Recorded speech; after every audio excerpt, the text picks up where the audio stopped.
So first of all, it was about bringing together the football community and really trying to give them an insight into some of the work I've been doing.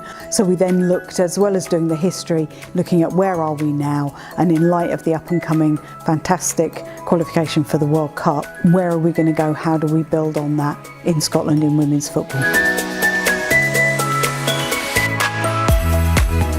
Because I've been doing this now for 3.5 years, I kind of forget that there was a time when I didn't know that women's football had been banned. And so I do still find it quite amazing when people come along and say, I never knew that happened.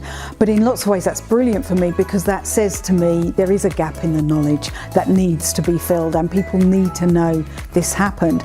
And I think it's that double thing of, it's not just the kind of football community structures that were against women previously, it's just the whole infrastructure. It's getting people to understand just what these women actually did, and what they achieved is completely amazing.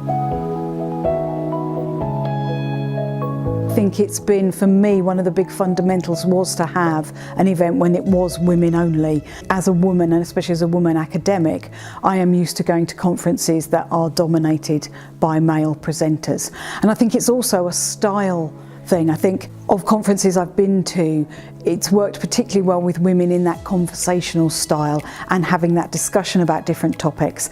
I think it also opens it up to non-academic audience and to presenters. So you're not saying to them you need to come along with a written paper, you're saying come along and have a discussion about something you're passionate about. And I think that really comes across in that panel format.